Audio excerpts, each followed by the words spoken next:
Hello বন্ধুরা, তো তোমরা আজকে একটা নতুন ব্লগ নিয়ে শুরু করে দিয়েছি। তোমরা বুঝতেই পারছো, তো ভিডিওর থাম্বনেল দেখে তোমরা আশা করি বুঝতেই পারছো যে আজকে কী নিয়ে একটা ব্লগ হতে শুরু করেছে। তো এটাই বলবো, পুরো ভিডিওটা তোমরা দেখতে থাকো স্কিপ না করে। আর এই সবে বেরোলাম, বন্ধুও চলে এসছে, তো একসঙ্গে দুজন বেরোবো। তো যাওয়া যাক।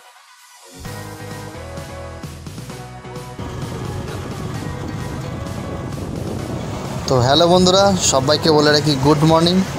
আজ সকাল সকাল বেরিয়ে পড়লাম। এখন ঘড়িতে টাইম হলো 6টা 5। তো এখন আমি এই মুহূর্তে আছি জোকা মেট্রো। আমরা এই রাস্তাটা ক্রস করে জোকা মেট্রো ডান দিকে যেই রাস্তাটা ঢুকে যাচ্ছে, এছাড়াও কলকাতা ধর্মতলা থেকে একটি বাস যাচ্ছে 75 এই বাসটি সোজাসুজি রায়পুর গঙ্গা, ওখানে এটি লাস্ট স্ট্যান্ড, গঙ্গার ঠিক সামনেই। আর আমাদের কলকাতা থেকে রায়পুর গঙ্গা দূরত্ব হচ্ছে 40 কিলোমিটার। এছাড়াও যাচ্ছে এখান থেকে অটো, টোটো সব কিছুই যায়।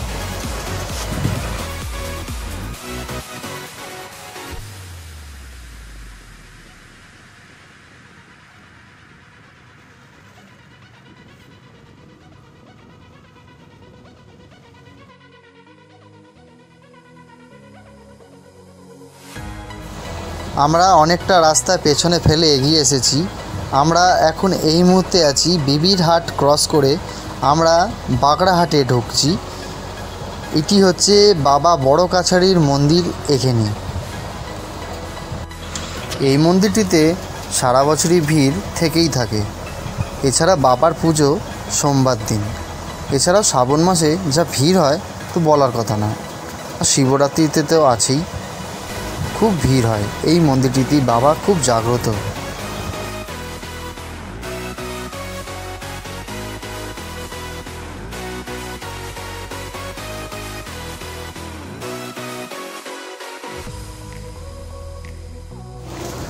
আমরা এখন এই মুহূর্তে চলে এসেছি মুচিসা।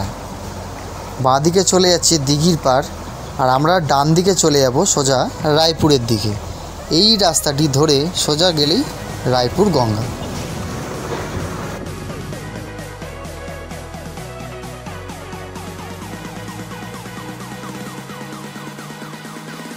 এই যে বাসগুলি দেখছেন, বাবুঘাট থেকে এই বাসটি সোজা রায়পুরে আসছে। এই বাসগুলো এখানেই স্ট্যান্ড। আমরা আশা করি রায়পুরে আমরা ঢুকে গেছি। একটুখানি গেলেই বাঁদিকে চলে আসছে আমাদের গঙ্গার পাড়।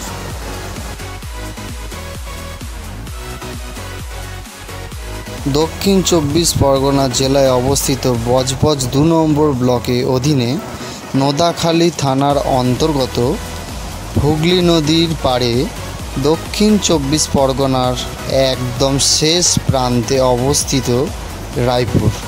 একদিকে বুরুল, আরেকদিকে বজবজের পূজালি,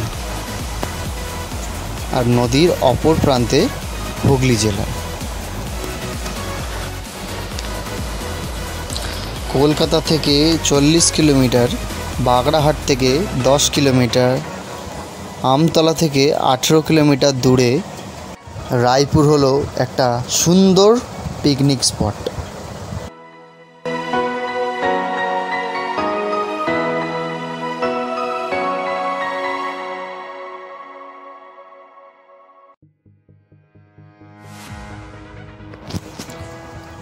এখানে আসার জন্য কোনো কারণ লাগে না।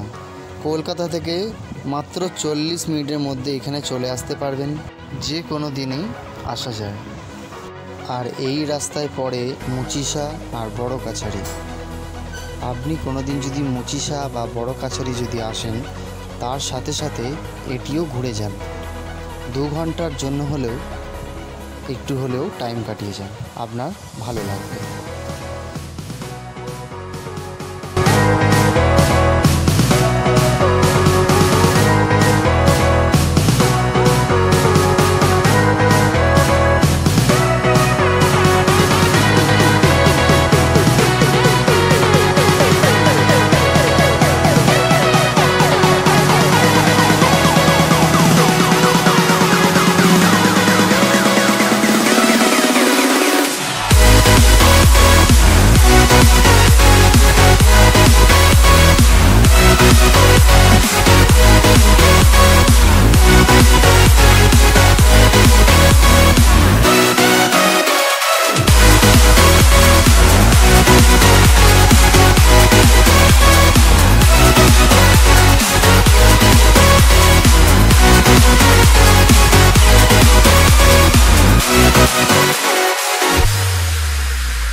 এবারে দেখে নিন সেই রায়পুর মেলার সেই মাঠটি।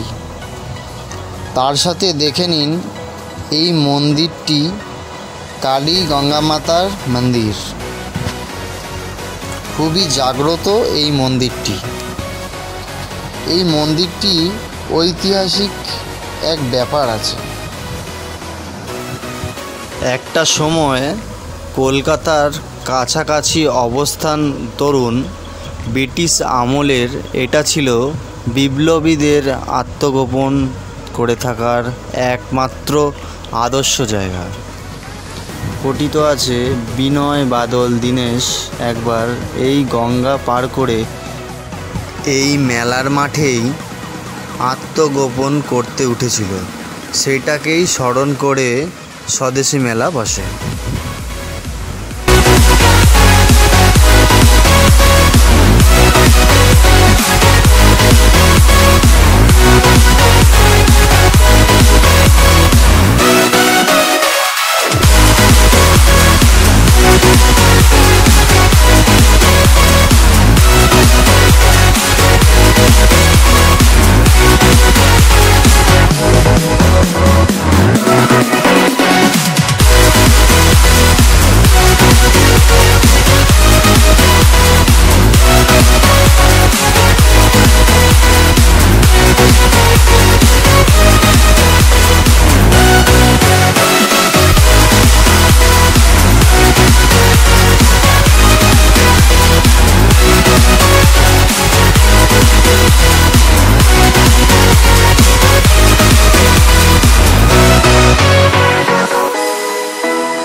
এখানে এই দাদুর দোকানে এখানে ড্রাম বিক্রি হচ্ছে 20 টাকা থেকে 50 টাকা পর্যন্ত গঙ্গা জল নিয়ে যাওয়ার জন্য। চলো আমরা এবার সামনের দিকে যাই। এখানে কিছু পিকনিক স্পট আছে, সেগুলো যতটা পারবো দেখাতে পারবো আপনাদের।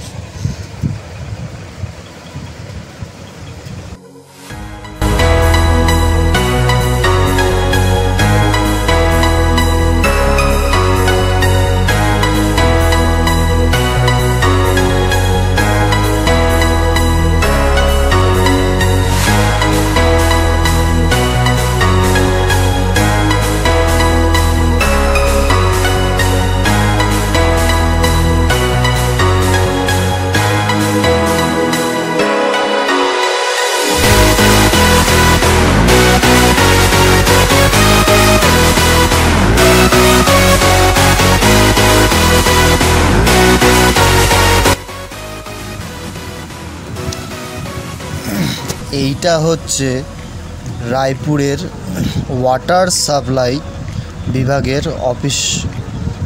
আমার পেছন দিকে এখান থেকে জল সাপ্লাই হয়।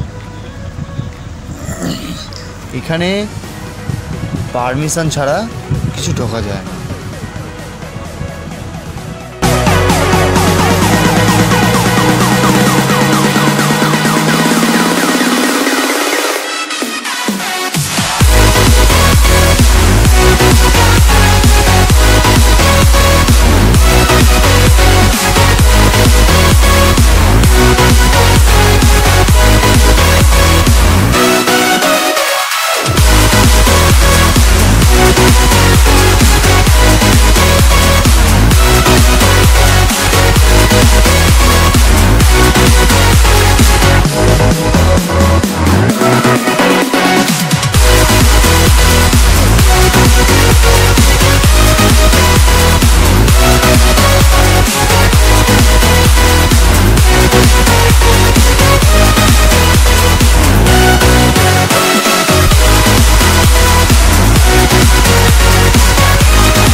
এখানে বিভিন্ন ধরনের পিকনিক স্পট আছে।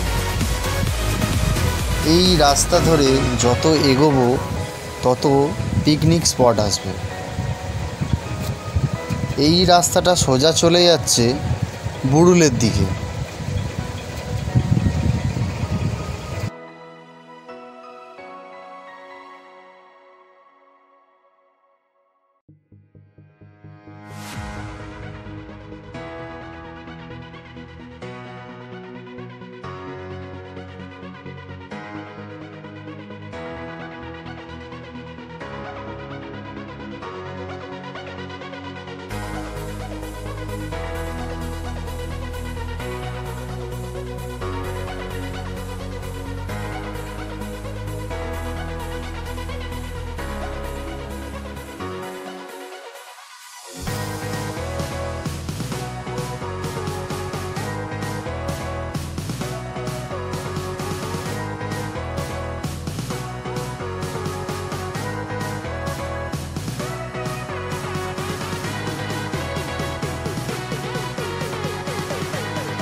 এখানে আমার আরেকটা জিনিস খুবই ভালো লাগলো। এখানে এই মন্দিরটি শান্তশিষ্ট পরিবেশ, এত সুন্দর। এখানে একটি এমন জায়গায় রামকৃষ্ণ দেবের একটি মন্দির আছে। তোমাদের ভেতরটা কিছুটা আমি দেখাচ্ছি।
তো আজকের মতন ভিডিওটা এতটাই ছিল।